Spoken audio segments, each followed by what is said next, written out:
Hi, అందరికీ నమస్కారం. ఈరోజు అందరికీ రక్తదినోత్సవ శుభాకాంక్షలు. ఈ సందర్భంగా 2 విషయాలు మీకు నేను చెప్పదలుచుకున్నాను. అందరూ రక్తదానం చేయండి, ప్రాణాలను కాపాడండి. రక్తదానం ఇవ్వడం వల్ల మనం ఎంతో హెల్తీగా ఉంటాం. అది కూడా మనం 3 నెలలకు ఒకసారి, 6 నెలలకు ఒకసారి రక్తం ఇస్తే చాలా మంచిది. అలాగే 50 ఏళ్ళు పైబడిన వాళ్ళు రక్తం ఇవ్వకండి.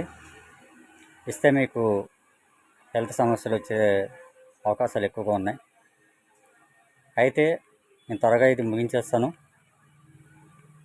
నేను 100కి పైగా బ్లడ్ ఇప్పించుంటాను ఈ 3 సంవత్సరాల్లో.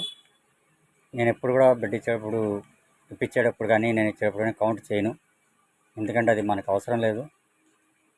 ఇంకొక విషయం ఏంటంటే, చాలామంది కొన్ని తప్పులు చేస్తున్నారు. రక్తం ఇవ్వకుండా ఆర్టిఫిషియల్గా పిన్ పెట్టుకొని మేము బ్లడ్ ఇచ్చామని ఫోటోలు దిగి పబ్లిసిటీ చేసుకుంటున్నారు. అలా చేయకండి. అలా చేయడం వల్ల మీరు బ్లడ్ డోనర్ని అవమానిస్తున్నట్టే, అలాగే మీరు ఎవరికైతే బ్లడ్ ఇస్తామని చెప్తున్నారో వాళ్ళని అవమానించినట్టే. దయచేసి అలాంటి పనులు చేయకండి. అలాగే మీరు బ్లడ్ ఇప్పిస్తే మీరు ఆ బ్లడ్ డోనర్తో పాటు దిగి పలానా వాళ్ళు ఇప్పించారని వాళ్ళని ఎంకరేజ్ చేయండి.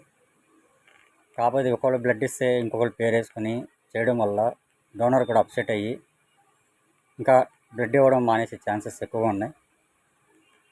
సో ఇలాంటి పబ్లిసిటీలు మానుకోండి. బ్లడ్ ఇచ్చామని చెప్పండి. అలాగే ఇంకో విషయం ఏంటంటే, రక్తాన్ని అమ్ముకోకండి. రక్తాన్ని అమ్ముకోవడం అంటే ఒక ప్రాణాన్ని అమ్ముకున్నట్టే. దయచేసి మీరు రక్తాన్ని అమ్ముకోకండి. ఇంకొకసారి ఇప్పుడున్న మాటలకి ఎవరు ఏమనుకోవద్దు, కానీ ఇవన్నీ నిజాలు. సో మరొకసారి అందరికీ రక్త దినోత్సవ శుభాకాంక్షలు. Thank you to every donor.